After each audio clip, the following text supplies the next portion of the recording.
The sound of laughter echoes through the hall, but it seems to come from far away. His hand holds the glass tightly, or should it? She trembles. The liquid inside doesn't dance like wine. It pulses, thicker, warmer, and when it slips through your fingers, is blood. You look up. Nobody drinks anymore. All the gods smile, only for you. On Olympus, the toast is just the invitation. Sacrifice is the main course. Today you'll discover how to survive a feast where every sip could be your last. And now, would you drink, or would you pretend you're already dead? Write in the comments what you would do and sign up now, because by the time the next giveaway arrives, it might be too late. The Hall of Olympus stretches before you like a dream made of gold, with a scent of danger in the air. Colossal columns, carved from solid gold, rise until they disappear into the sky, each engraved with scenes of divine victories and human defeats that no one dares to tell outside of here. From the ceiling, crystal chandeliers hang like trapped constellations, scattering light in 1,000 fragments, as if the sky itself had been captured for this night. The tables seem to have no end. Snow-white fabrics cover everything, but what lies upon them is not ordinary. Fat, shiny fruits change position on their own. A pomegranate slowly opens, revealing seeds that shine like rubies. A roast lamb winks at you and closes its eyes again. Even the bread, puffed and golden, seems to breathe. You force a smile, trying to convince yourself it's just divine eccentricity. But then you realize no one is actually eating. They're watching. In the center, Hera rests her scepter beside her, her chin resting on her hand, her gaze fixed on your face as if she had already decided something and was just waiting for the right moment to speak. Further on, Ares sharpens the blade of his sword, resting it directly on the plate. With each scrape, sparks fly, lightly burning the surrounding fruit. He doesn't seem to eat. He seems to be waiting for a sign. Aphrodite laughs loudly, her laughter light and enchanting, but the cup in her hand is overflowing. The wine runs across the table in a scarlet river, staining the white linen like fresh blood. She doesn't try to stop it. You might even like the stain. And at the head, Zeus raises his own golden cup. The eyes sparkle with a mixture of amusement and mischief. He says, "Every feast," he says, savoring every word, "needs a sacrifice for good luck."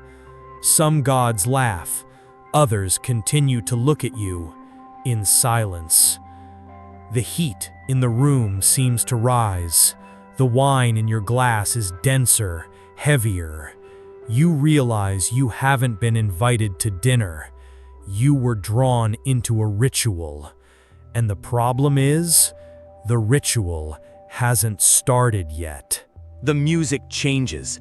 The delicate harps and flutes disappear, swallowed by a fast, almost aggressive rhythm, marked by the deep sound of invisible drums. Zeus stands up. The golden chalice hits the table, the sound echoing like thunder. "Game time," he announces, with a smile that never means anything harmless.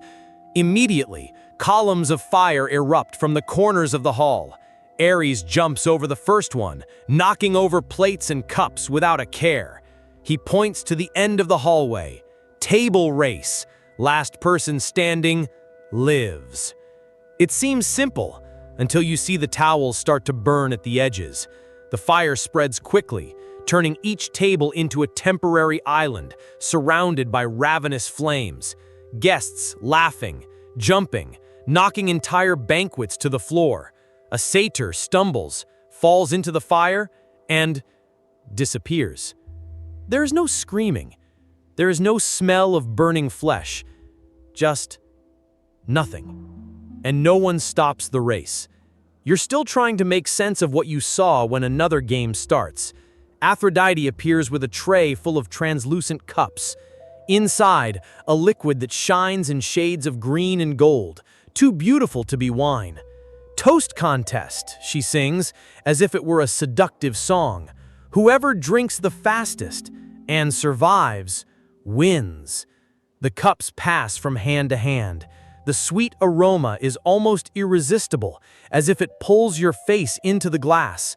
But then, Athena crosses your gaze. Cold, evaluative, as if calculating exactly how long you would last. A mortal in front raises the cup, drinks, and in the next instant, disappears. Without falling, just gone. Your heart races. You look around. Everyone saw it, and nobody seems to care. Or worse, everyone liked it. Zeus, in the background, leans back in his throne, his fingers drumming on the arm of his chair, his eyes fixed on you. He does not participate. It is not necessary. It's his game, and everyone plays for him. You feel the pressure build. If you enter and lose, you die. If you refuse to play, you die even faster. The laughter sounds louder, the flames hotter, the wine sweeter. The banquet is no longer a party. It's an arena disguised as a celebration. And you understand. Here, victory does not depend on being fast or strong. It depends on entertaining the gods enough that they want to keep you alive. And the next game has already begun. You feel your head spinning. It's not the wine, it's something else. The hall distorts, the voices fade away, and for a moment there is no party. There are memories, but they are not yours. Flash, an ancient banquet. The final toast. Hera stands up, spills a few golden drops on the ground, and a black cloud covers the city below Olympus. Screams, coughs, silence. The plague is the parting gift. Another flash. Ares raises his cup, points to a human hero at the table. A snap of the fingers, and the flesh turns to solid gold. The man still breathes for a second before freezing forever. Now it's just decoration in the courtyard. One more. Poseidon, bored, dips his fingertips in the wine. Every drop that falls turns into a colossal wave in the mortal world. A coastal town disappears in minutes, while guests applaud as if it were a fireworks display. The room spins again. You return to the present, but the smell of destroyed seas and burnt gold seems to linger in your breath. Zeus slams the goblet down on the table, the sound echoing like controlled thunder. "We always end with something special," he says, looking around at the guests, until he stops at you. The weight of that gaze is suffocating. It won't be an ordinary game. It will be the game, and you are the centerpiece. Apollo, strumming the lyre, smiles from the corner of his mouth. At least there will be music at your funeral. Some laugh, others just wait. The party froze in an instant of anticipation. Zeus leans in, his smile growing like a shadow. All eyes will be on you. You realize that surviving this far was just the warm-up. The real feast begins now. The sound of conversation fades, as if someone had knocked the air out of the room. Zeus stands up, and the gleam in his eyes tells us the time has come. Endgame, he announces. Simple rules. Cross the hall and reach the door. For a moment, it seems too easy, until he finishes with that smile that never brings anything good. Every step you take, a god will add something to make it interesting. A crack cuts the silence. Ares steps forward, slamming his blade against the ground. Columns of fire appear, connecting table to table, raising living walls that dance and roar. The heat is so intense that the air deforms, distorting everything in front of it. You take the first step. At the same moment, a deep sound echoes. The golden columns move. Athena stands, her helmet gleaming, her hands raised. Each pillar shifts like pieces in a deadly game, opening and closing passages with impossible precision. One wrong calculation, and you will be crushed. Third step, the ground cracks. Water gushes from the cracks, but it's not just water. Whole waves rise, cold and salty, as if the ocean had been poured into the room. Poseidon smiles, shaping chains that pull his feet back. The guests cheer, clap, place bets. For them, it's a spectacle. For you, every second is a suspended sentence. The door is there, distant but visible. And with every beat of your heart, new obstacles appear.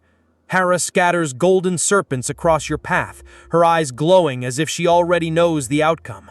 Hermes appears and disappears, stealing any object you try to use as a weapon.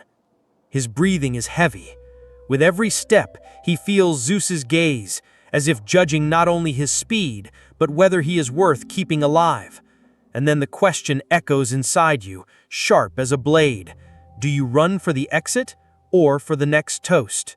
You stumble down the last step before the central table, panting, your body covered in sweat and ash. The whole room feels smaller now, as if the air has been compressed. Zeus stands before him, reclining on his throne, the smile of someone who knows that victory or defeat has already been decided before the game even begins. To the left, Hera watches like a stern judge, her gaze fixed on you, ready to pass sentence. Around, the gods crowd together. Nobody eats, nobody drinks. Everyone shouts bets as if in an invisible coliseum. "I think it falls before the sip," Ares shouts, laughing out loud. "He'll survive, but not for long," comments Athena, without taking her calculating gaze away. Aphrodite smiles and bets low, as if she already knew the outcome. Zeus raises his hand, and silence falls like a weight over the hall. In his other hand, he holds a cup of pure gold. The liquid inside is such a deep red that it looks like liquid light, or thick blood. You feel the aroma rise, sweet at first, but with a metallic undertone that cuts through the air like a blade. When Zeus swirls the cup, the sound it makes isn't like wine moving. It's like a muffled murmur, almost a whisper. "Last test," he says, his voice echoing throughout. "Drink and finish the feast." You don't ask what it is. It is not necessary. On Olympus, doubt is part of the game. It could be wine. It could be poison. It could be something much worse, something that transforms your body and mind into something unrecognizable. Zeus tilts the cup towards you. "If you refuse, everyone will see." The tone is not one of threat, it is one of promise. You feel every pair of eyes boring into you. The columns seem to lean in, drawing closer to listen. The air is so thick that every breath feels like an effort. Hera tilts her head slightly, as if measuring your courage. Aphrodite blows a mocking kiss in the air. Ares drums his fingers on the hilt of his sword, waiting for the moment when he can say, "I told you so." You hold the cup. The metal is heavier than it should be, as if it carries centuries of history and death. The liquid pulses as if it were alive, or as if it wanted to enter you. The whole room waits. No sound, no distractions, just you and the decision that will seal your fate. And for an instant, you notice something in Zeus's gaze, as if, no matter what he chooses, he already knew the ending from the beginning. Do you drink, or let Zeus decide for you? You bring the glass to your lips. The liquid is hot, almost alive, and goes down burning, as if each sip were a promise made in fire. The flavor is impossible to define. Sweet, bitter, metallic, all at the same time. When the last drop disappears, the entire room freezes. There is no sound. The flames stop dancing. Wine, suspended in glasses, hangs motionless in the air, as if time has been ripped from the room. You stand alone, surrounded by gods and motionless guests like statues of flesh and gold. Even Zeus remains motionless, his gaze fixed on her, but unblinking. Then a soft sound breaks the silence. Slow, almost lazy footsteps echoing in the hall. From the shadows between the columns, Eris emerges. The goddess of discord walks as if she were the only one alive there, her sharp smile illuminated by the still light of the torches. In her hand, she carries a small envelope sealed with gold. She stops in front of the central table, between you and Zeus. He places the letter on the white tablecloth with a delicate gesture, like someone pouring poison into a crystal goblet. The seal shines, reflecting the gold of the columns, and even without opening it, you feel that the content is not an invitation, it is a sentence. Time starts moving again. The sound returns, but abruptly, as if the party had picked up right where it left off. Everyone continues laughing, talking, as if nothing had happened. Zeus takes the letter, reads what's inside, and then smiles. It's not a warm smile. It's a smile of anticipation. He looks up at you, and the words sound like a verdict. The next banquet will be in the underworld. The murmur in the hall changes tone. It's no longer party talk, it's conspiracy whispers. Eris's letter is still on the table, but Zeus slowly pushes it toward you. Decide, he says. Go to the banquet in the underworld, or try to run to the mortal world. Before you can answer, Hera approaches. The golden dress drags along the floor as if the fabric itself carries authority. Go, she orders bluntly. There you will have my protection, and with it, no one will touch you. The tone is firm, but the eyes reveal something else. Protection on Olympus always comes with eternal debt. On the other side, the air cools. Hades emerges from the shadows, his dark cloak swallowing the light around him. Or you can remain under my guard. In my domain, death is only a beginning, and no one dares break my word. His voice is deep, almost comforting, but each syllable seems to weigh a ton. Then a soft, yet suffocating presence approaches from behind. Persephone, the queen of the underworld, leans into his ear, her sweet scent contrasting with the veiled threat. There for dessert, it could be you. The whisper is so gentle it could be a caress, but the words chill her blood. The three wait. There is no rush, because everyone knows that any response sparks a war. The other gods watch in silence. Zeus doesn't interfere. He just sits back, enjoying the fight like someone watching a private show. You think of the underworld, the dark halls, the banquet that may never end. Think of the mortal world, and how far the gods are able to reach you even there. The question that hammers in your mind is cruel. You choose, or let them decide for you, knowing that on Olympus, this never ends well. The silence lingers after his hesitation. The eyes of Hera, Hades, and Persephone remain fixed on you, each waiting for your word to start the war they want to wage. But you don't choose. The ground beneath your feet begins to vibrate, first as a distant murmur, then as a dull roar. The cracks spread rapidly, not like ordinary fissures, but forming the perfect outline of a giant cup. Before you can retreat, the golden marble gives way, and you are swallowed whole by the colossal structure. The fall is not in the air. You plummet straight into a thick, black liquid, cold as fresh death. Darkness envelops him, and the weight is suffocating. There is no up or down, just the viscous embrace of that dark sea. You try to hold your breath, but the liquid is too thick, seeping into your nose and mouth. It's not wine, it's not water, it's something that seems to carry old, bitter, and vivid memories. Then, the sounds appear. They are not screams, they are not divine voices. It's laughter, many, but none of them are from a god you know. They sound deeper, older, as if they came from a time before Olympus itself existed. You realize you've fallen into a place where even gods think twice before entering, and the cup that swallowed him, perhaps it was never part of the party. The black liquid completely surrounds him, muffling all sound. The pressure builds, and every second it feels like something is brushing against your skin. Not hands, but soft, curious claws, as if they're scrutinizing you. Then, the voice comes. It's not high. It doesn't have to be. It vibrates inside your skull, echoing through every bone.